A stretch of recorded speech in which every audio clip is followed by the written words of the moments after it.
Hello students of class 11th economics. बेटे आज हम आपका chapter number 7 production function and return to a factor शुरू करने वाले हैं। इसमें बेटा हमने आपके चैप्टर के 4 कंसेप्ट रीड करने हैं। सबसे पहले हमने करना है प्रोडक्शन फंक्शन क्या होता है, फिर हमने पढ़ना है short run and long run क्या होता है, फिर मैंने आपको टीपी यानी कि टोटल प्रोडक्ट, एमपी यानी कि मार्जिनल प्रोडक्ट, एपी यानी कि एवरेज प्रोडक्ट, तीनों की डेफिनेशंस करवानी है। फिर बेटा इस चैप्टर का सबसे important law which is law of variable proportions ये करना है हमने। उसके बेटा बाद हमने इन दोनों एमपीज टीपीज सभी के बीच में मतलब रिलेशन जो है ढूंढना है, ठीक है। उसके बाद हमने इन तीनों कर्व्स की शेप्स के बारे में डिस्कशन करनी है। तो देखो बेटा हम सबसे पहले इस वीडियो लेक्चर में आपका ये कंसेप्ट उठाएंगे, कंसेप्ट ऑफ प्रोडक्शन फंक्शन, ठीक है। इसको ज़रा चलो हम बुक से हट के रीड करते हैं कि प्रोडक्शन फंक्शन का मीनिंग क्या हो सकता है, ठीक है ना। मान लो आपको जूस चाहिए, तो जूस के लिए आप क्या डालोगे मिक्सचर में, फ्रूट्स डालोगे या किसी भी चीज़ का आपको जूस चाहिए आप वो चीज़ डालोगे, है ना। जो चीज़ आप डाल रहे हो, जो चीज़ क्या कर रहे हो आप इसके अंदर डाल रहे हो, वो तो आ गया आपका इनपुट, क्या बोलते हैं उसको, इनपुट, ओके। उसने आपको मिक्सचर ने जो रिज़ल्ट दिया, आपके पास जूस निकल के आया ना, उस वेजिटेबल का या फिर उस फ्रूट का आपके पास जूस निकल के आ गया, तो वो क्या हो गया, आपकी आउटपुट हो गई। समझ में आई आपको बात, ठीक है। अब जो हमने मशीन लगाई हुई थी काम करने के लिए, तो वो क्या हो गई, एक फंक्शन हो गई, ठीक है। तो जब आपको आउटपुट चाहिए तो आउटपुट के लिए आपके पास इनपुट का होना ज़रूरी है। आप जिस तरह की इनपुट दोगे आपको उसी तरीके की आउटपुट जो है वो मिलेगी, ठीक है ना। तो प्रोडक्शन फंक्शन का मीनिंग क्या है, प्रोडक्शन फंक्शन का मीनिंग ये है कि हम प्रोडक्शन के फैक्टर्स को यूज़ करते हैं और चीज़ों को प्रोड्यूस करते हैं, ठीक है ना। अब देखो मैं आपको थोड़ी सी लाइनें पढ़ाऊँगी, फिर मैं आपको सारा अपनी तरफ से समझा दूँगी। देखो उसने बोला आउटपुट नीड्स इनपुट, मैंने अभी तो आपको बोला कि अगर आपको जूस चाहिए तो जूस के लिए आपको फ्रूट्स और वेजिटेबल्स तो चाहिए ही ना। तो अगर आपको इनपुट चाहिए तो उसके लिए अगर आपको आउटपुट चाहिए तो उसके लिए इनपुट तो चाहिए ही। जैसे अगर आप कहीं पे फैक्ट्री लगाना चाहते हो तो वहाँ पे आपको लैंड चाहिए, ज़मीन चाहिए, आपको कैपिटल मशीनरी चाहिए, आपको लेबर चाहिए उसमें काम करने के लिए, ठीक है ना। ये कॉमन इनपुट्स है जब आप किसी भी चीज़ की प्रोडक्शन करना चाहते हो तो land, labour and capital are the common inputs for the production of goods and services, ठीक है। एज अ प्रोड्यूसर, प्रोड्यूसर कौन होता है भाई, जो चीज़ों को प्रोड्यूस करता है। जैसे ये आपकी बुक है, जिसने ये बुक बनाई वो आपकी बुक का प्रोड्यूसर हो गया, ठीक है ना। एज अ प्रोड्यूसर, प्रोड्यूसर होने की हैसियत से you would always to be interested to know how much labour and capital are required to produce a given quantity of a commodity. यानी कि एक प्रोड्यूसर होने के नाते आपको ये पता होना चाहिए कि कितनी क्वांटिटी प्रोड्यूस करने के लिए कितनी लेबर लगेगी, कितनी मशीनरी की ज़रूरत होगी या फिर कितनी ज़्यादा कैपिटल की नीड होगी। जैसे हम हैं टीचर्स, हम आपकी मेंटालिटी को समझते हैं, हमें पता है कि किस बच्चे को कितने लेवल का काम करवाना चाहिए। वैसे ही अगर मान लो आपकी किसी की फैक्ट्री है, अगर आप एक सूझवान एंटरप्रेन्योर हो, एक सूझवान इन्वेस्टर हो या फिर एक सूझवान ऑनर हो, तो आपको अपने बिजनेस के बारे में सही डिसीजन लोगे और बिल्कुल सही क्वांटिटी में लोगे चीज़ों की मात्रा को, ठीक है ना। तो यही तो उसने बोला कि किसकी डिमांड को कितने सामान में पूरा करना है, ये डिसीजन आपको एक अच्छे प्रोड्यूसर के तौर पर लेना पड़ेगा, ठीक है ना। यू मे फाइंड और एग्जाम्पल, ये एग्जाम्पल मैं आपको नहीं करवाऊंगी, ठीक है। एग्जाम्पल मैंने आपको दे दी है, इससे इजी एग्जाम्पल आपको नहीं मिलेगी, ठीक है। तो प्रोडक्शन फंक्शन क्या हो गया, प्रोडक्शन फंक्शन रिलेशनशिप को शो करता है इनपुट और आउटपुट के बीच की, यानी कि it is a relation between physical input and physical output. What is production function, it is a relationship between physical input and physical output. What is a production function, production function is the relationship between physical input and physical output, ठीक है।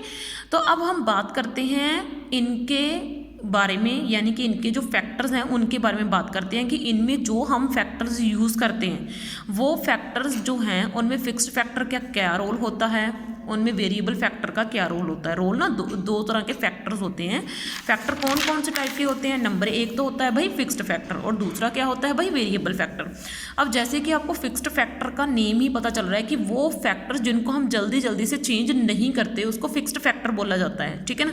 अब देखो variable factor जिसको आप change कर सकते हो उसको बोलते हैं वेरिएबल फैक्टर। अब फिक्स्ड फैक्टर में क्या आ गया, जैसे आपने ज़मीन ले लिया, ऐसा तो नहीं है कि आपने ज़मीन आज ले ली तो आप उसको कल बेच दोगे, है ना।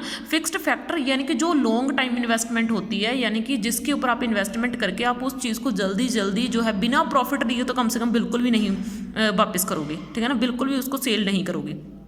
तो फिक्स्ड फैक्टर आर दोज वो फैक्टर्स हैं the application of which doesn't change with the change in output. ये देखो आउटपुट चेंज हो सकती है लेकिन ये हम चेंज नहीं करेंगे। अगर हमने आउटपुट चेंज करनी भी है तो वो हम वेरिएबल फैक्टर में चेंज करके करेंगे। ये लाइन का क्या मीनिंग है जो मैंने बोला मैं आपको समझाऊंगी, ठीक है।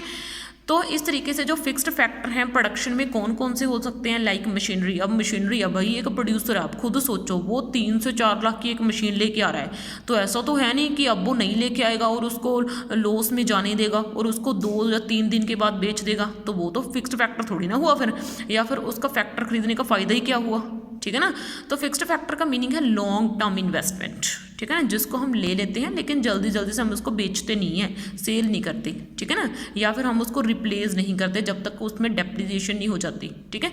और देखो वेरिएबल फैक्टर कौन सा होता है, वेरिएबल फैक्टर वो होते हैं जिसको हम चेंज कर सकते हैं। जैसे लेबर आ गई, है ना, हम लेबर के बंदों को कम और ज़्यादा कर सकते हैं, जितने की चाहिए उतनी ले सकते हैं, जितने की नहीं चाहिए वो हटा सकते हैं, है ना, तो उसको बोलते हैं वेरिएबल फैक्टर। वेरिएबल फैक्टर जिनको आप अपने अकॉर्डिंगली चेंज कर सकते हो। तो variable factor are those application of which varies with the change in output, ठीक है ना। यानी कि अगर आउटपुट चेंज हो रही है तो उसका रीज़न क्या है कि हमने वेरिएबल फैक्टर्स को चेंज करा है, ठीक है। फिक्स्ड फैक्टर जो जल्दी जल्दी चेंज नहीं हो सकते, बिल्कुल सिंपल सी बात है। अब हम बात करते हैं शॉर्ट रन इक्विलिब्रियम के ऊपर, फिर हम बात करते हैं, सॉरी इक्विलिब्रियम वर्ड में यूज़ नहीं कर सकती, शॉर्ट रन प्रोडक्शन फंक्शन के बारे में और लॉन्ग रन प्रोडक्शन फंक्शन के बारे में। इसको समझाने के लिए मैं आपके लिए उठाऊंगी नोटबुक। तो अब देखो बेटा, मैं शॉर्ट रन और लॉन्ग रन को आपको नोटबुक के ऊपर लिख के समझा रही हूँ। शॉर्ट रन में जो फिक्स्ड फैक्टर हैं, फिक्स्ड फैक्टर वो रहेंगे सेम, ठीक है ना। Fixed factor will not be changed, ये चेंज नहीं होंगे, ठीक है ना। Only variable factor can be changed, only variable factor can be change, सिर्फ वेरिएबल फैक्टर हम इसमें चेंज कर सकते हैं। मैं आपको मीनिंग समझाऊंगी इसका क्या है। और लॉन्ग रन का मीनिंग क्या है, fixed factor and variable factor both are changeable, fixed factor and variable factor both are changeable, both are changeable, ठीक है। लॉन्ग रन में फिक्स्ड फैक्टर और वेरिएबल फैक्टर दोनों के दोनों चेंजेबल हैं, जबकि शॉर्ट रन में सिर्फ और सिर्फ ये सबसे बड़ा डिफरेंस है। इस डिफरेंस के ऊपर आपका पूरे का पूरा चैप्टर होएगा, इसलिए इस चीज़ को ज़रा ध्यान से समझ लो जो मैं बोल रही हूँ। फिक्स्ड फैक्टर चेंज नहीं हो सकता। शॉर्ट रन का मीनिंग ही समझो भाई, बहुत ज़्यादा कम टाइम, ठीक है। लॉन्ग रन का मीनिंग क्या है, बहुत लंबा टाइम। जैसे अबाउट मैं बोल दूँ 10 ईयर्स, अबाउट बोल दूँ 20 ईयर्स, अबाउट बोल दूँ मैं 8 ईयर्स, ऐसे लंबा सा टाइम।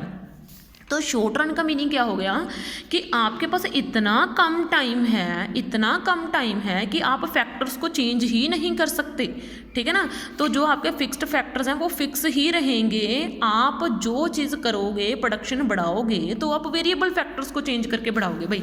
अब इसका मीनिंग क्या है, जैसे मान लो हमारे घर में पार्टी है, ठीक है, मान लो हमारे घर में पार्टी है। मैं ना कल किसी होटल पे गई, मैंने किसी होटल वाले को बोल दिया कि मुझे ना इतने जो है ना पीसेज इस स्वीट के तैयार करके दे दी। मैंने बोल दिया कि मुझे ना 1000 पीस चाहिए किसी स्वीट के, ठीक है। अब उसको ये ऑर्डर ज़्यादा बड़ा लगा कि ये भाई इतना ऑर्डर है, कल तक भी बड़ी मुश्किल से पूरा होगा। तो वैसा थोड़ी ना है कि वो मेरा ऑर्डर पूरा करने के लिए जो है नई गैस ले आएगा या नई जो है अपना सामान ले आएगा। वो एक आधा बंदा बढ़ा देगा अपनी दुकान के ऊपर, है ना, एक आधा बंदे को एक्स्ट्रा हायर कर लेगा 2 या 3 दिन के लिए, है ना, दिहाड़ी के ऊपर। तो वो मेरे डिमांड को पूरा कर सकता है। ऐसा तो नहीं है कि सिर्फ वो मेरे ऑर्डर के लिए अपनी फिक्स्ड फैक्टर से खिलवाड़ करेगा। तो शॉर्ट रन का मीनिंग ही क्या हो गया, इतना कम टाइम जिसमें वो किसी व्यक्ति के डिमांड को पूरा करने के लिए फिक्स्ड फैक्टर को नहीं चेंज करेगा, वो सिर्फ वेरिएबल फैक्टर से खिलवाड़ करेगा। अब मैं आपको अगर थोड़ी सी एक बेस्ट एग्जांपल दूं, मान लो कोई फैक्ट्री है, उस फैक्ट्री ने 400 गारमेंट्स का ऑर्डर आया हुआ है। उसने बोला कि परसों तक मुझे आपसे 400 गारमेंट्स के पीस चाहिए ही चाहिए। तो वो फैक्ट्री किसी का ऑर्डर पूरा करने के लिए नई मशीनें थोड़ी ना लेके आएगी, या फिर अपनी ज़मीन को बढ़ा थोड़ी ना देगी। वो किसको चेंज कर देगी, वो लेबरर्स को ज़्यादा हायर कर लेगी भाई ऑर्डर पूरा करने के लिए, या फिर लेबरर्स को एक्स्ट्रा जो है वेज के ऊपर काम करने के लिए दे देगी, ठीक है ना। ऐसे ही करेगी, वो वेरिएबल फैक्टर को चेंज कर देगी। वो सिर्फ मेरे कम टाइम के ऑर्डर के लिए फिक्स्ड फैक्टर को चेंज नहीं करेगी। तो शॉर्ट रन का मीनिंग ही क्या हो गया, इतना कम टाइम जिसमें फिक्स्ड फैक्टर ना तो चेंज हो सकते हैं, ना ही उनको चेंज करने का कोई प्रॉफिट प्रोड्यूसर को मिलने वाला है, ठीक है। तो अब देखो इसमें क्या है, लॉन्ग रन। लॉन्ग रन में क्या हो गया, इतना लंबा टाइम मेरे पास है कि मैं फिक्स्ड फैक्टर और वेरिएबल फैक्टर दोनों को चेंज कर सकती हूँ, ठीक है ना। उसको बोलते हैं लॉन्ग रन। अब इसकी अगर मैं आपको एग्जांपल देना चाहूँ, मान लो गवर्नमेंट ने किसी कंपनी को अथॉरिटी दे दी या किसी इंडस्ट्री को अथॉरिटी दे दी कि आपको मैं 10 ईयर्स दे रही हूँ, यानी कि गवर्नमेंट की तरफ से ये बोला जाएगा कि मैं इस इंडस्ट्री को 10 ईयर्स दे रही हूँ या दे रहा हूँ कि इस इंडस्ट्री ने 10 साल में अपनी इकोनॉमी की ग्रोथ रेट को इंक्रीज़ करना है, ठीक है ना।